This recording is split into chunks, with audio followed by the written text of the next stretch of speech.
ఆధ్యాత్మిక స్నేహవృక్షం నుండి అందరికీ వందనాలండి. సర్వజనులకు రక్షణార్థమైన మహోన్నతని విద్య. బైబిల్ వాక్యము 2 రాజులు 20వ అధ్యాయము. ఆ దినముల్లో హిజ్కియాకు మరణకరమైన రోగం కలుగగా ఆమోజు కుమారుడును ప్రవక్తయునైన యెషయా అతని యొద్దకు వచ్చి, నీవు మరణమవుచున్నావు, బ్రతుకవు గనుక నీవు నీ ఇల్లు చక్కబెట్టుకొనుమని యెహోవా సెలవిచ్చుచున్నాడని చెప్పగా, అతడు తన ముఖము గోడ తట్టు తిప్పుకొని, యెహోవా యథార్థ హృదయుడనై సత్యముతో నీ సన్నిధిని నేనెట్లు నడుచుకొంటినో, నీ దృష్టికి అనుకూలముగా సమస్తమును నేనెట్లు జరిగించుతునో కృపతో జ్ఞాపకము చేసుకొనుమని హిజ్కియా కన్నీళ్లు విడుచుచు యెహోవాను ప్రార్థించెను. యెషయా నడిమిసాలలో నుండి అవతలకు వెళ్ళక మునిపే యెహోవా వాక్కు అతనికి ప్రత్యక్షమై ఇలాగు సెలవిచ్చెను, నీవు తిరిగి నా ప్రజలకు అధిపతి అయిన హిజ్కియా యొద్దకు పోయి అతనితో ఇట్లనుము, నీ పితరుడైన దావీదునకు దేవుడగు యెహోవా నీకు సెలవిచ్చినదేమనగా, నీవు కన్నీళ్లు విడుచుట చూచితిని, నీ ప్రార్థన నేను అంగీకరించి ఉన్నాను, నేను నిన్ను బాగు చేసేదను.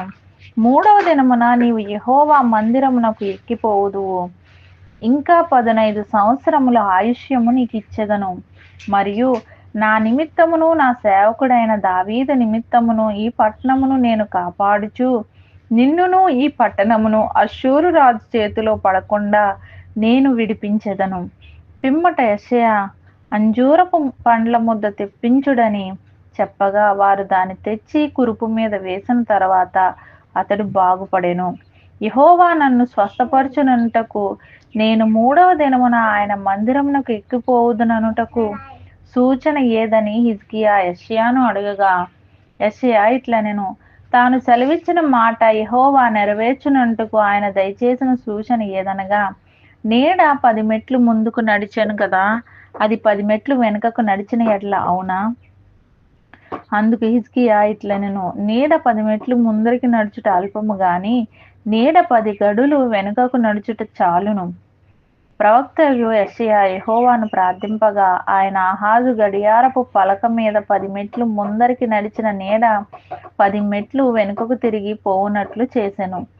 ఆ కాలమందు బబులోను రాజును బలాదాను కుమారుడైన బెరోద్కల్బదాను హిజ్కియా రోగి అయ్యుండిన సంగతి విని పత్రికలను కానుకను అతని యొద్దకు పంపగా, హిజ్కియా దూతలు వచ్చిన మాట విని వారిని లోపలికి రప్పించి, తన నగరునందేమి రాజ్యమందేమి కలిగిన సమస్త వస్తువుల్లో దేనిని మరుగు చేయక తన పదార్థములు గల కొట్టును, వెండి బంగారములను, గంధవర్గములను, పరిమళ తైలమును, ఆయుధశాలను, తన పదార్థముల్లోనున్న సమస్తమును వారికి చూపించెను. పిమ్మట ప్రవక్త అయిన యెషయా రాజైన హిజ్కియా యొద్దకు వచ్చి, ఆ మనుషులు ఏమన్రి, నీ యొద్దకు ఎక్కడి నుండి వచ్చిరి అని అడుగగా, హిజ్కియా బబులోను దూరదేశము నుండి వారు వచ్చి ఉన్నారని చెప్పెను. నీ ఇంటిలో వారు ఏమేమి చూచిరని అతడు అడగగా, హిజ్కియా నా పదార్థముల్లో దేనిని మరుగు చేయక నా ఇంటిలోనున్న సమస్తమును నేను వారికి చూపించి ఉన్నానెను.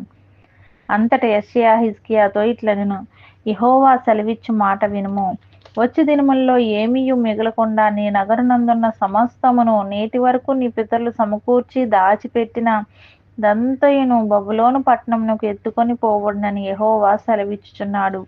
మరియు నీ గర్భమందు పుట్టిన నీ పుత్ర సంతును బబులోను రాజు నగరునందు నపుంసకులుగా చేయుటకై వారు తీసుకొని పోవుదురు.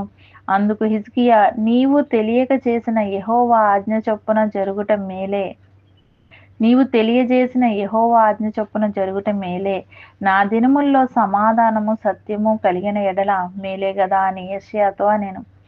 హిజ్కియా చేసిన ఇతర కార్యములను గూర్చియు అతని పరాక్రమం అంతటిని గూర్చియు, అతడు కొలను త్రవ్వించి కాలువ వేయించి పట్టణంలోనికి నీళ్లు రప్పించిన దానిని గూర్చియు యూదా రాజుల వృత్తాంతముల గ్రంథమందు వ్రాయబడి ఉన్నది.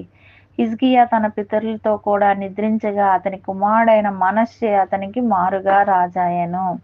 ఈ మాటలు విన్న వారందరినీ దేవుడు దీవించి ఆశీర్వదించును గాక. ఆమేన్.